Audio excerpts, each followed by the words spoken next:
En Realidades, traemos las fuentes directas para analizar los temas de actualidad más importantes de Colombia y el mundo.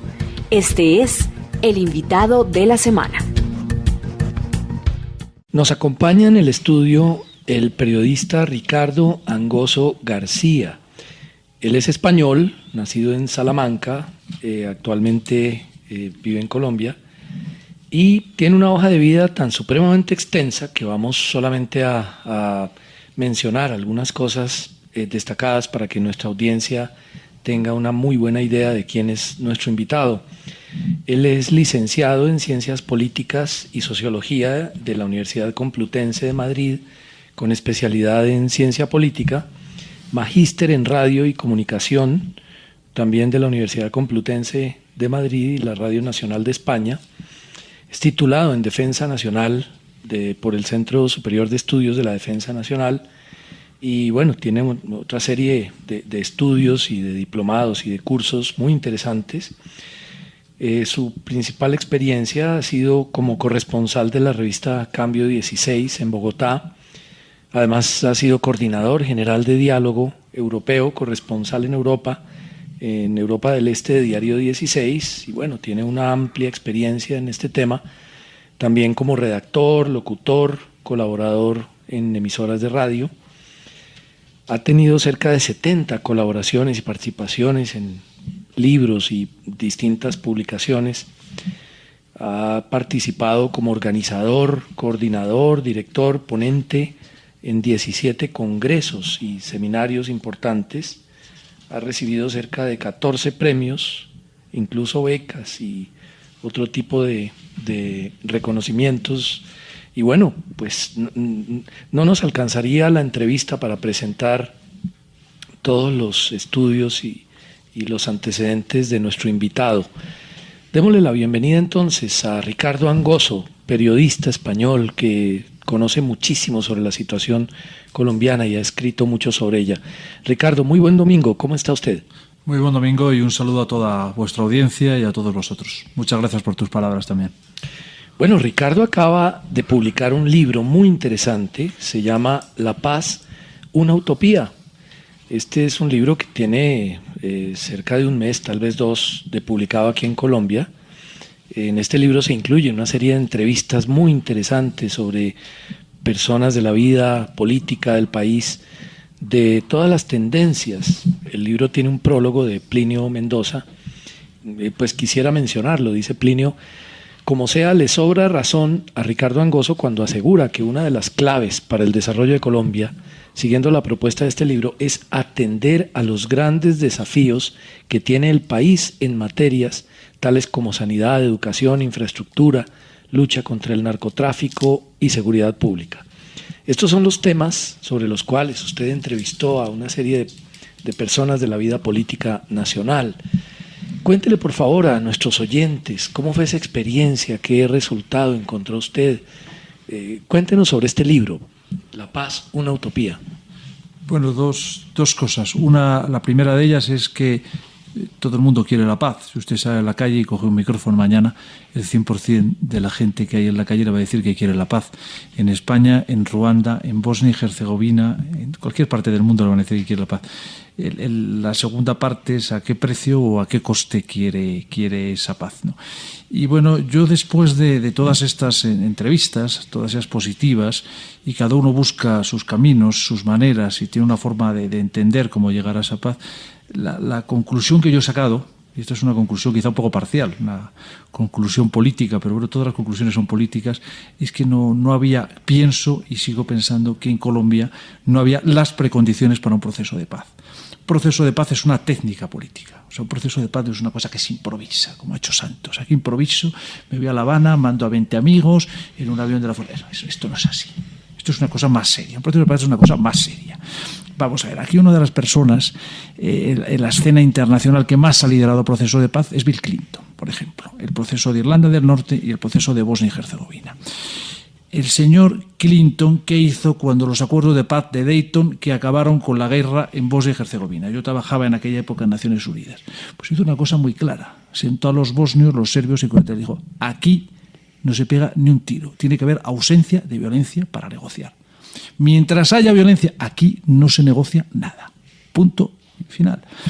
Y yo creo que la conclusión que yo he sacado de todo esto es que en Colombia no había las precondiciones para un proceso de paz. ¿Y cuáles son las precondiciones para un proceso de paz? Fijar los tiempos, ausencia de violencia. Las FARC siguen matando, extorsionando, secuestrando, colocando. ¿Cómo se puede negociar con un grupo terrorista así? Tercero, asumir responsabilidades. Si el Estado ha cometido algunas violaciones de derechos humanos, tendrá que asumir, pero también las FARC. Lo que no puede decir las FARC es que son inocentes. Después de 50 años en un país donde ha habido millones de víctimas, uno de los países del mundo que más desplazados y refugiados tiene por culpa de las FARC, no lo olvidemos, porque aquí ha habido mecanismos y vías políticas para llegar al poder o haberse transformado en una fuerza política y no lo ha hecho. Y yo creo que no había precondiciones políticas para, un diálogo con las FARC, eso en primer lugar. Porque, por ejemplo, yo en España estoy asistiendo en los últimos meses a durísimas críticas contra Mariano Rajoy por parte de un sector del Partido Popular en una disputa que se parece mucho a la colombiana. Por un lado está José María Aznar, una posición de una dureza extrema con respecto a un diálogo con ETA, y una posición más moderada de Mariano Rajoy. Yo me he situado claramente en España y defiendo mucho las posiciones de Mariano Rajoy. ¿Por qué? ¿Y por qué digo esto? Porque mientras haya ausencia de violencia y ETA no pegue un solo tiro, no secuestre a nadie y no extorsione, yo estoy dispuesto a sentarme a dialogar y a negociar, porque eso es un proceso de paz. Ahí hay una técnica política para llegar, a la paz. Porque así se ha hecho en Irlanda del Norte, se ha hecho en Bosnia y se ha hecho en otras partes. Mientras haya ausencia de violencia, eso sí, al día siguiente que haya un solo muerto encima de la mesa, yo no negocio con ETA y me voy. Sí, bueno, qué interesante los puntos de vista que tiene usted, Ricardo, sobre el tema de Colombia. Invitamos a nuestros oyentes a una breve pausa y ya regresamos con esta interesante entrevista con Ricardo Angoso. En Realidades, una pausa y ya regresamos. Con Renta Mensual Bolívar, a tu familia no le va a faltar nada. Un plan donde además de ahorrar, usted asegura el futuro de su familia mes a mes. Renta Mensual Bolívar, otro producto de Seguros Bolívar. Tranquilidad para ti y tu familia. Vigilado Superintendencia Financiera de Colombia. Y después del partido, Iván pudo hablar con el árbitro. ¿Dónde se encuentra? Usted no me lo va a creer, y como no se pudo hablar en la cancha con el árbitro central de este partido tan controversial, pues me encuentro aquí, enfrente al apartamento 202 con vista hacia la calle, el de las cortinas rosadas, donde vive el juez central. Lo vamos a esperar acá en la carrera 13. En estos momentos, su dinero puede estar en el lugar equivocado. Tráigalo. Da Vivienda. Vigilado Superintendencia Financiera de Colombia. Regresamos a Realidades, porque usted merece saber la verdad.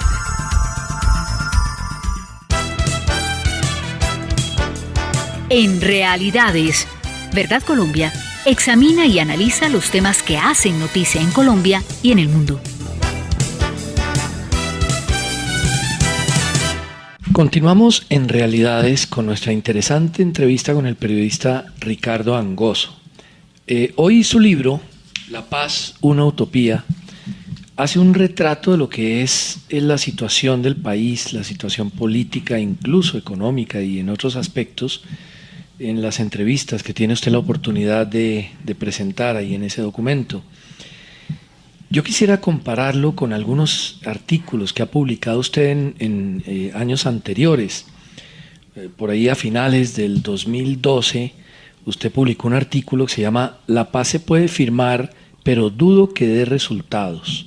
¿Cómo ve usted la evolución desde aquella época hasta ahora, la que usted presenta hoy en día en su libro, la que recogió directamente de sus entrevistados, y si mantiene la tendencia, esta situación que usted presentaba en aquella época, a finales del 2012? Sí, bueno, como dije al comienzo de la entrevista, un proceso de paz son un conjunto de técnicas políticas que llevan a la ausencia de violencia y, a que un grupo terrorista, un grupo armado, deje las armas. Y yo sigo con mis tesis. No había las precondiciones, no se dan tampoco las condiciones para que ese proceso continúe, y después, aunque un proceso de paz se firme, siempre hay problemas, siempre quedarán grupos que no acepten, lo que se firme en La Habana. Y después aquí hay varios asuntos muy importantes. Uno, realmente los que firman en La Habana o firmarán en La Habana, en las FARC, van a representar a toda la organización, a todas las FARC. Las FARC son un colectivo entre 8.000 y 10.000 miembros, vamos a asumir, en bloques regionales, en las cuales hay una serie de líderes que tienen el dominio, la preponderancia sobre esos bloques regionales. En segundo lugar está el tema que hemos tratado antes, que es el tema del narcotráfico. Se van a desligar las FARC del narcotráfico, que es el negocio que más dinero da en el mundo. Es el primer negocio del mundo y donde más se consigue una plusvalía. No olvidemos que, según un informe de la OEA, si usted compra mañana 1 kilo de cocaína en Medellín, en un laboratorio artesanal, le va a costar $550. Si ese kilo lo coloca en la ciudad de Tokio en el mismo día, vale $100.000.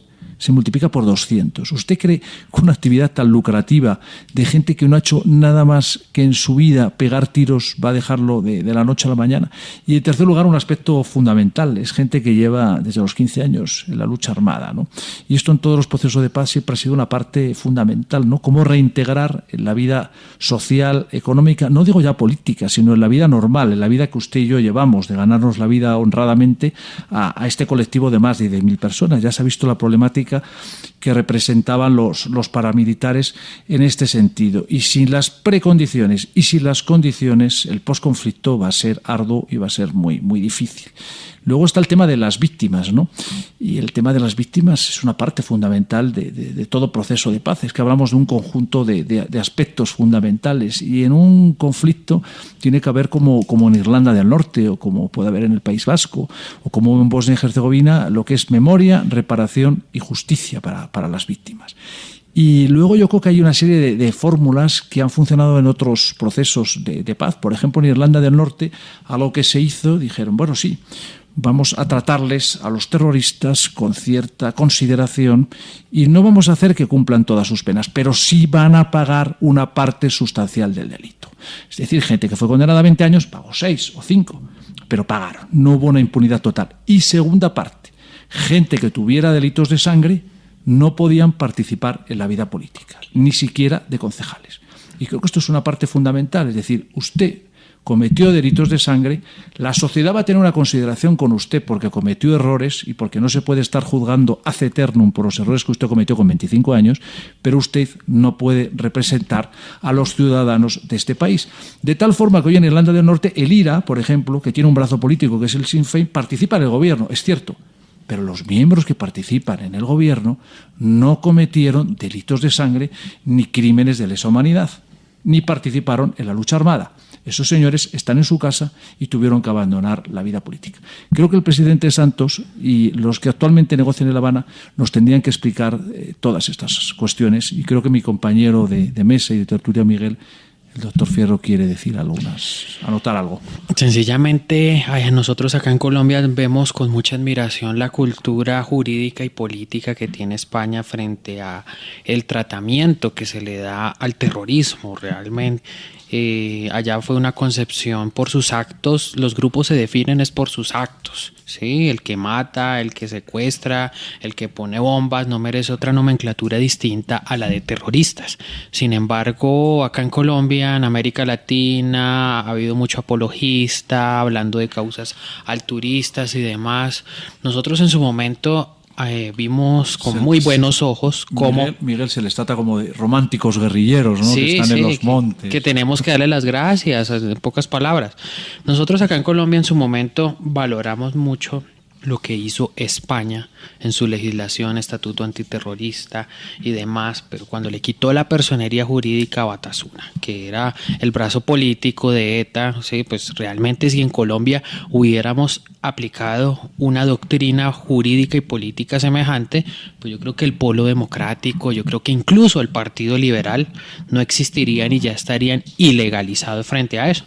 Usted ha hablado sobre conceptos muy claros sobre las precondiciones, los prerequisitos para entrar a un proceso de negociación y demás. Ha sido muy claro que hay cosas que son innegociables y demás. Pero ustedes en España ¿alguna vez se imaginaron negociar una agenda de país con la ETA? ¿Alguna vez ustedes se consideraron la participación política para estas personas y demás? ¿O solamente la negociación debe estar enmarcada en el espectro del sometimiento a la justicia y de participación política, pero quienes no estén incursos en delitos de sangre, como usted lo ha denominado en el marco de esta entrevista? Sí, yo creo que vayamos por partes. Una, creo que hay que examinar y preguntarnos si realmente cuando un grupo terrorista o cuando un grupo armado tiene voluntad política de realmente ir ya a buscar la vía política para llegar no al gobierno, sino a las instituciones. Yo creo que eso sí se alcanzó con el IRA, sí se alcanzó en América Latina con el FMLN, la Unión Nacional Republicana Revolucionaria Guatemalteca, el Frente Sandinista de Liberación Nacional. Llegaron a la conclusión: hay que utilizar la vía política y abandonar la vía armada, que era el concepto guevarista de crear un 2-3 Vietnam. Y yo creo que eso en España, ETA sí ha llegado a la conclusión que sí es factible llegar por la vía política al gobierno. De hecho, el partido que tiene ETA, que es Bildu, hoy tiene la alcaldía de San Sebastián, 200.000 habitantes, y una diputación que es como sus gobiernos provinciales, que es la de Guipúzcoa. Yo sigo teniendo mis dudas de que las FARC hayan llegado a esa conclusión, de que tengan realmente voluntad política para dejar las armas y utilizar las vías políticas para llegar, no al gobierno, digo a las instituciones, digo a los gobiernos, a las alcaldías, obtener representación. Y en segundo lugar, me parece que hay otro elemento diferencial en Colombia que a mí me parece muy triste con respecto a España o al Reino Unido o a otros países donde ha habido procesos de paz, y es que el tema de la paz, en vez de convertirse en un consenso fundamental entre todas las fuerzas políticas, haber llegado a una especie de gran acuerdo y decir, bueno, estos son los mínimos sobre los que negociamos y estos son los máximos, y por ahí debe de ir cualquier negociación, sea cual sea el partido que llegue al gobierno. Y aquí la paz se convirtió en un arma arrojadiza entre las últimas dos grandes fuerzas políticas, que ya son el Centro Democrático y los santistas, que, por cierto, en el bando santista, en las últimas elecciones estaban desde el Partido Comunista hasta líderes conservadores que llevan toda la vida en el Congreso y el Senado. Santismo no hay, querido Ricardo, lo que hay es mermelada, que es distinto. Sí. Bueno, ha sido lo de Santos, a mí me ha recordado las últimas elecciones a lo de la Unidad Popular de Allende, ¿no? Porque estaban todos. Estaba todo menos Uribe y el Centro Democrático, ¿no? Pero yo creo que son dos cuestiones fundamentales. Una, que yo me la preguntaría y se la lanzo a ustedes, que son colombianos: ¿tiene realmente voluntad política las FARC de dejar las armas y enfrentarse por las urnas? Y dos, ¿llegará a ser algún día el tema de la paz una, digamos, parte de un consenso fundamental en Colombia entre todas las fuerzas políticas para lograr un gran acuerdo? Porque a mí lo de las FARC me recuerda un poco en el año 63-64, los Tupamaros en Uruguay, que era una organización terrorista a la que militaba el presidente Pepe Mújica, que actualmente está en la presidencia de la República, se presentaron a las elecciones y obtuvieron sonoros fracasos. Y entonces un líder tupamaro dijo de lo de las urnas y la democracia: por aquí no va la vaina. Por aquí no va la vaina, porque no les votaba a nadie. Y entonces yo la conclusión que llego es, y que les pregunto a ustedes como colombianos: ¿ustedes creen que las FARC tiene realmente una voluntad política de dejar las armas y utilizar las urnas para llegar a las instituciones? No digo ya al gobierno. Sí, lo que hemos analizado en ocasiones anteriores acá en realidad es que se va a producir la, digamos, resocialización de unos cabecillas que estarán esperando unas curules, unos puestos en institutos descentralizados, algunos esperarán un ministerio, a cambio de entregar la franquicia, el nombre FARC-EP. Pero indudablemente lo que decía usted hace un momento coincide con este análisis que hacemos nosotros, y es que aquellos que viven del narcotráfico, incluso del secuestro, de la extorsión, caso como por ejemplo alias El Paisa, que es el cabecilla de la columna móvil Teófilo Forero, indudablemente no van a cambiar esa posición y esa cantidad de dinero que reciben por sus actividades ilícitas, no las van a cambiar por una sentencia, así sea breve, en una cárcel, y luego de la cual van a tener que salir a buscar un empleo. Definitivamente es un modelo muy difícil de aceptar, y por eso pensamos que lo que se puede llegar a producir como éxito en una negociación con el gobierno es simplemente eso, la entrega de unos cabecillas con obviamente unos beneficios jurídicos e incluso políticos y económicos gigantescos, pero paz como tal no va a haber, por lo menos en el corto plazo, infortunadamente para Colombia. Y eso es lo que Santos ofreció al pueblo colombiano, y aquí lo hemos llamado en esta mesa el cheque sin fondos, porque cuando el colombiano vaya a cobrar al final de estos 4 años de Santos, que inician ahora en agosto, cuando ese colombiano pretenda llegar a cobrar ese cheque, se va a dar cuenta que no tiene fondos.